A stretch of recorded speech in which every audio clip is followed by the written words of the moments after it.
Hi, welcome to weekday coronavirus-driven mind stuff. My name is George Ortega, and this is Thursday, May 14th, I believe. Yep, and it's 4:52 p.m. So I just attended a talk by Rabbi Tucker of Temple Israel. They call it Temple Israel Center now. When growing up, it was Temple Israel. Um, I guess officially it was that back then also. But anyway, so yeah, it's a weekly talk on the part of the first five books of the Bible are divided into different sections, and and so there's 52, about 52. I think there's maybe a few more, whatever, that that go throughout the year. So that's what we were talking about. Like, it was an interesting talk. It's like, so God is like, quoted, I guess, as saying, well, like, you guys are good. I'm going to like be good to you. You'll have this and that. And it's like, in general terms, according to how the rabbi explained it and all.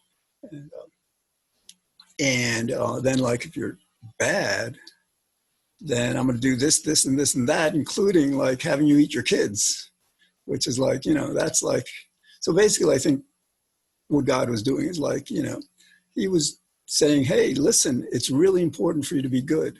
He's trying to scare them, like, and I guess, one of the points that we talked about was that in those times, people were doing a lot of bad, all the time, apparently. And so they needed that kind of inducement to be good. And as we evolve as a people, a human race, we generally tend to need less and less severe punishments. The rabbi made a point that, it's not her personal point, I don't think. I think it's the belief in Judaism that's it's a difficult belief because basically she says, well, I can't see how, this coronavirus is punishment, because like, an all good God wouldn't do this to us, but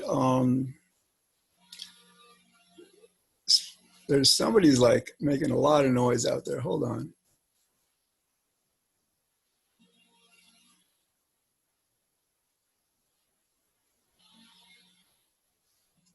I don't know if it's still, I think this is still taping. I didn't think that.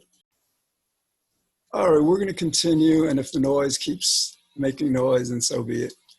Because who knows, like, I don't know what they're doing. Some of these machines are too loud. Anyway, so like, she was kind of like referring to God as all good. And I mean, I would love to believe in an all good God.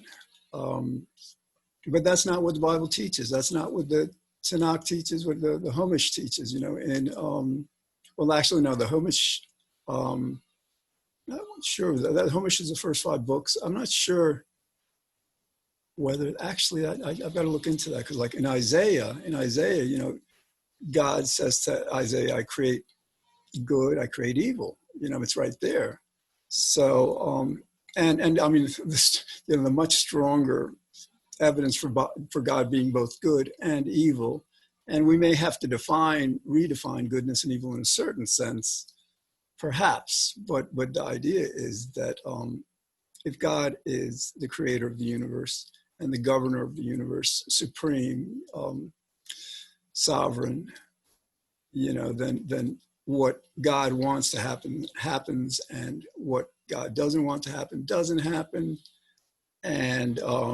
And that's another thing that Judaism and the other religions get wrong. No, we don't have a free will. It's all God's will. So, when you understand that everything is all God's will, then you understand that God is both good and evil. And fortunately for us, she hardwired us to seek pleasure and avoid pain.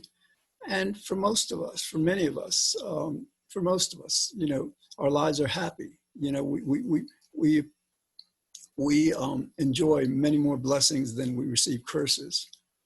So, and it seems to go in that direction. In other words, like as we evolve generation by generation into the future, that's what's going to be happening. We're going to be needing fewer and fewer punishments because our morality will have evolved to the point that ideally, you know, the ideal is to do good, not because you are, expect reward, but to do good because you know it's good, because you know that not doing good is going to result in harm to some sentient being. Yeah, I mean, it was funny. Like a couple of guys in the group in the class said, like they didn't think that this coronavirus was a punishment. I think the rabbi May said it also. No, it's totally, absolutely, it's a punishment. My God, I mean, like, you know, and oh no, the guy said, like, one guy said, I think maybe two, like, you know, I mean, like we haven't done anything to deserve this coronavirus. That is like so small-minded and denial. I mean, like, just all you have to do is consider how we treat farm animals. That's more than reason enough. And that's not the only terrible thing we're doing. We're ignoring climate change. We're aborting kids. We're ignoring the poor. You know, we're doing so much that we shouldn't be doing. So no, there's ample reason. You know, this rabbi wrote a book, Why Good Things Happen to Good People, or Why Bad Things Happen to Good People. And the reality is because, like, some quote unquote good people are not nearly as good as they believe they are. And, you know, that really in general relates to humanity as a whole, because like this maltreatment of animals happens all over the world. And so it's God kind of like saying, hey, enough. You know, how would you like to live in those conditions? These are sentient animals. You know, we own a lot of dogs, and we know dogs feel pain. We know dogs suffer. Pigs, you know, are more intelligent than dogs, so they probably suffer more keenly. And you know, within Judaism, we don't eat pigs anyhow, but it's the same thing with cows and chickens, you know, and lambs. You know, I mean, it's beyond horrible. I mean. So this may be God saying, hey, enough with the, you know, with the torturing, literally torturing of animals. And the serendipity, the ironic aspect of this is this comes at a time when 7 years earlier in 2013, we pioneered a new industry where we can grow in labs that have no risk of creating pandemics, all the beef, pork, poultry, eggs, milk that we want without a single animal being hurt. And so, like, you know, if we refuse to do that, because we're being perhaps too timid, that, like, first of all, like, because we're willfully uninformed, because we think that these products may not be healthy. We willfully don't investigate the health aspects of these products that are already and will be so much healthier physically for us than the meat products we now buy, meat, eggs, and dairy. So if people don't, you know, are willfully ignorant of that, and if people don't take this opportunity to prevent future pandemics by stopping torturing these animals, then yes, God may do worse. You know, some guy, it was an excellent remark. He said they're like in the story of the 10 plagues, you know, the plagues are incremental. It starts off with like something that is not so horrible, and then ends up with, like, you know, the death of the firstborn, you know. So God tends to be proportional and incremental in God's punishments. And I'm an optimist. I mean, I may be like talking in a way kind of like that may be somewhat, you know, in the tone of a warning, but my belief is that that this coronavirus is like, in a way, the Depression of 1929. You know, if you know your history, you understand that like in 1932 and 1934, the Republicans lost 40 seats in the Senate and a comparable number of House seats. And that created the conditions, political conditions for the New Deal that gave us Social Security and among other FDIC. You put money in a bank. If the bank goes under, you don't lose that money. There were so many wonderful programs that we still have today that were created then. So yeah, we're going into a time like that. And it's going to be like after the Great Depression, the other great time of change, social change, was the 60s. And that gave us Medicaid and Medicare. It gave us women's rights. It gave us Black rights. And it gave us a lot of evolved laws and policies and ideas. So I think, and that I think to a great extent, or a certain extent, was a result of the Vietnam War, having, you know, losing 50,000 kids, you know, in that war. So, you know, this time of punishment is not without pain. People are losing loved ones, but as with all punishment that comes from God, it comes from love. It's the idea that well, if I don't punish you now, then you will suffer more because of your indiscretions, your sins. And do I wish that God had not created the world this way? Absolutely. You know, a world without pain at all, where all we experience is pleasure, happiness, joy, love, that would have been the ideal in my mind. But apparently that's not the way it is, you know, and so we accept it. I mean, this life is a gift. Our blessings are gifts. We are required to repay these gifts.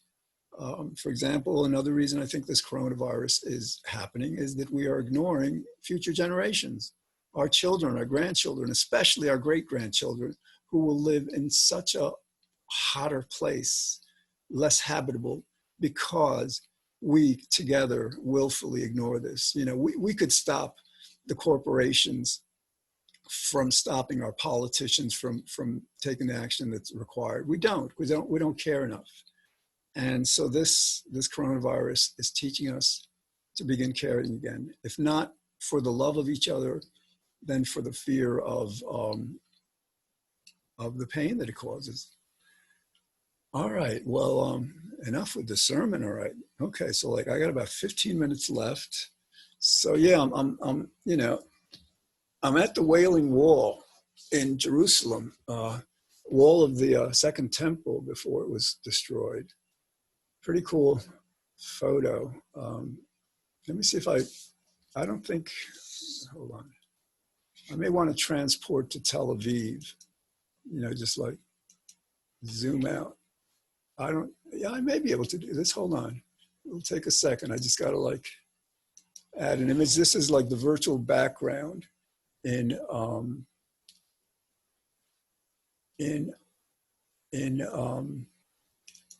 Zoom. All right, this is Tel Aviv. This is a lot nicer. Okay, so you know, because it's a beautiful day out, I might as well be out at least while I'm in, and I should go out. I mean, it's 5 o'clock. Well, I don't like to go out when it's really. I wore my kippah. I don't know if you can see this, my kippah, because it's so cool how, like, you know, with the virtual background, this is a white kippah, and like it does that. It's very cool. So anyway, I wore it for the rabbi's talk. So what else? Yeah, I'm optimistic. I mean, like basically what's happening is, like, I look through the newspapers. I don't see anybody talking about how we're going to come out of this.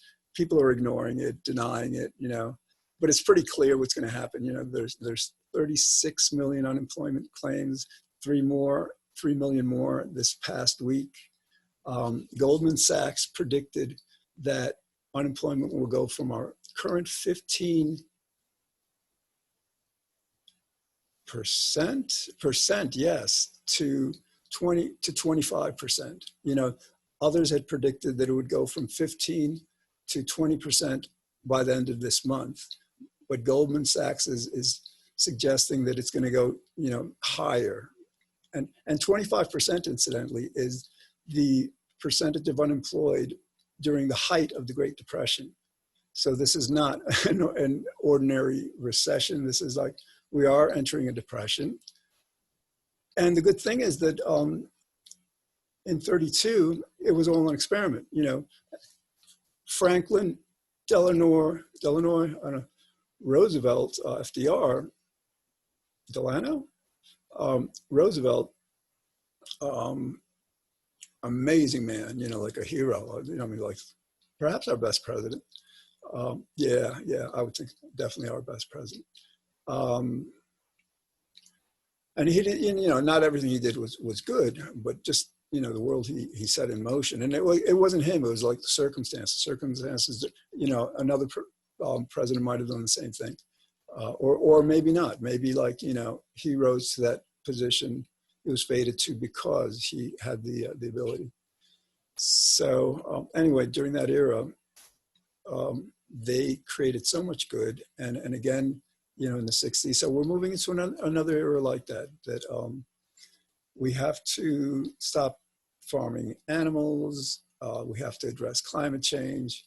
We have to prevent future pandemics. That we do that by stopping the farming of animals. That's, you know, that's what we need to do. Incidentally, there is no, there will be no universal virus for perhaps decades. Although that's probably something they should really pump some billions of dollars into, you know, because I'm suggesting they pump $10 to $50 billion to fast track this clean cultured meat industry so that we wouldn't have to wait 10 years to be free from future pandemics. But no, what the good that's happening is that also we're losing our sense of invincibility. We here in the United States, especially the rich, have come to think, well, you know, I can do whatever I want and there is no consequence. There are no repercussions. I think they're beginning to understand that, you know, all the money in the world can't save some people from, you know, this God's punishment that it seems to be threatening us all.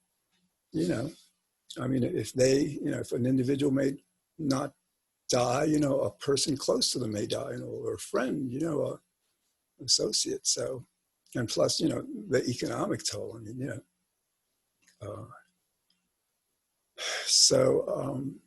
yeah, and so I think something else that's going to happen. And, you know, like I could talk about it, I could not talk about it. It's going to happen because it has to happen. It's like basically we don't have a democracy anymore. We have a corporatocracy, plutocracy, you know, ruled by the rich, by corporations. We can't afford that anymore because like corporations do not exist to ensure the public welfare. And it's because corporations promoted factory farming and the growing of meat, you know, these farms where they've known for decades that these pandemics are a direct result of that, you know, and so that, you know, it hasn't been their job to care and they haven't cared. They just care about profits for their shareholders. And so we have to shift from that. We have to take power from them, like what happened after the Great Depression, you know, where they're, you know, by 1958, the top federal tax rate was about 90%, perhaps 92%. You know, now it's about 15%. So, you know, sometimes people ask, they used to ask like, well, where's the money going to come from, right? They don't ask that anymore. Like just like, you know, put it into the debt. And now the debt is so astronomically high that it's just like a meaningless concept. And if they ever said, well, you know, the debt is too high, then we'll say, yes, okay, so we can't get enough money taxing your income, so we're gonna have to tax your wealth, your assets. So this is a time where, you know, and like, I'm not saying that the rich haven't done a lot of good, because they have. I mean, like globalization, technology, you know, these corporations have done a lot of good, you know, and we have to recognize it, acknowledge that. But again, they're amoral institutions. They're not designed to do good for the doing of good. They're not designed to care for the welfare of the country, let alone the world. So that kind of institution is just should not be given the power, should not have the power to determine what happens in this country or the rest of the world. What kind of like was beyond bewildering, because I had read some stories about polls saying that, like, you know, Biden had the strongest lead of at this time in a presidential race than any president. So I was saying, all right, so people have come to their senses, you know, they'll vote Trump out, and now things will go better from there. So what happens is I see a CNN poll, and I don't trust CNN because CNN are kind of like the left Fox News. So that poll may be skewed, but in a poll that they conducted, I think, yeah, that poll was probably bogus. It just said that, like, Trump was beating Biden in the 15 battleground states.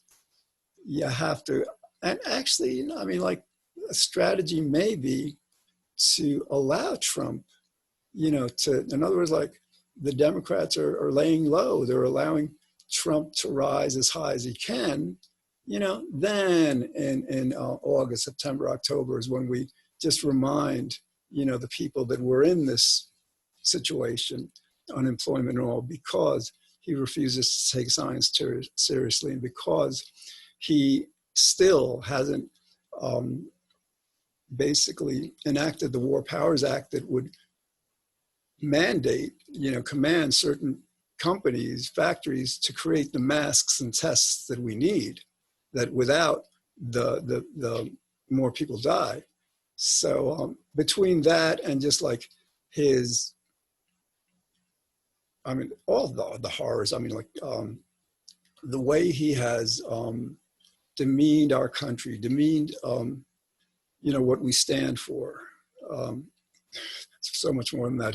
He's reversed like many environmental laws. And actually, you know, if you want to get into this, because when Trump won, I'm thinking to myself, well, you know, this doesn't make sense. Usually, you know, the quote unquote good guy wins in a sense. I mean, or at least you want to hope that. But what I think what I'm trying to say is, like, I've always thought, to a great extent, the Democrats have, in many ways, created this you know, country that we have, where we have so many freedoms, so many benefits, so many blessings. I mean, like, again, weekends, Social Security, Medicaid, Medicare. The economy is generally much more successful under Democratic administrations than Republicans. I mean, there are so many ways that Democrats evolve us into higher states, and Republicans are very regressive. But one area that may explain what we're going through is this area of abortion. You know, I'm a Democrat in almost all issues in abortion. I'm thinking that no, I don't think that they're making abortions legal, safe, and rare is a good enough approach. I mean, basically, what we should have been doing since 1973 is creating a world where a woman and a parents, you know, a mother and father, wouldn't want to abort their child, you know. But and that's, I think, where the Republicans are responsible. So we Democrats have been trying to create that, and they don't allow us to, or they haven't until now. This coronavirus has come, and they have no more sway. But no, I am very optimistic. I've said this before. We're living in a time when the circumstances of our times dictate what we do and what we don't do. I'm just making sure that this testing, I hope this mic works. Let me just check my mic setting, because if not, I mean, because I'm by the TV and I think I see a little green thing on the mic, but I want to check for sure. Hold on. Audio settings. Testing 1, 2. All right, it seems to be working. Because I mean, I'm like, you know, I'm 25 minutes into this and I'm like, whoa. All right, well, I hope you've liked my show. And again, you know, if you want to know what's going to happen over the next 6 months, a year, 2 years, research the New Deal, research what happened after the Great Depression, between 32 and 39, 38 or so, all the programs that were created because people needed to work. People, you know, many of these programs put people to work. Yeah, I misquoted the salary of the civilian conservation corps workers. It wasn't, I think I might have said it was $5 a week that they received, and they sent $25 home to their, you know, parents who were like receiving aid, you know, because they were like unemployed. So no, I watched that video again, and it's that they received $30 a month, you know, a dollar a day, and to them that was a lot. To them, you could buy a lot with that. That was a good salary. So anyway, so I'm thinking that a lot of good jobs are going to be created. It's more than that. It's like people like Trump, people who are dividers and haters, and people who are not very intelligent. They don't respect science. They don't respect virtue. They are in decline. They are, because of this virus, you know, we Democrats weren't able to do it on our own. Because of this virus, those kinds of people are going to lose a lot of power. And that's good, because that's what allows our world to evolve, to become more and more virtuous. Okay, I got 1 minute and 29 seconds, and I'm glad this is done, because I hope if I get on the phone, you know, later tonight with these just came. These are like a headset, you know, for when I'm on the phone, and this is a good quality. I decided because, like, you know, because sometimes, again, I'm on this phone with this woman. I'm totally falling in love with. I think I'm in love with her. I know, 16 hours. So I'm set. You know, I can go 24 hours with this thing. So we'll see. All right, 1 minute to go. Catch us Monday. Catch me. I mean, I'm using the King's we. Catch us Monday through Friday, 5 o'clock. White Plains Community Media, Channel 76, Optimum, 45 Verizon. You can also catch them episodes on their website or through YouTube. So I hope you're enjoying this beautiful day. I should probably go out. And I think what I will do is go out, you know. I mean, I want to just make sure this process is, you know, end this. And I'll get dressed and go out for a walk, because it is a beautiful day. All right, well, what else? I've got 16 seconds left. I was playing to George Harrison's "All Things Must Pass," but I think I want to like play to you know, jam to maybe Abbey Road or Hey Jude or something. All right, talk to you soon. Bye.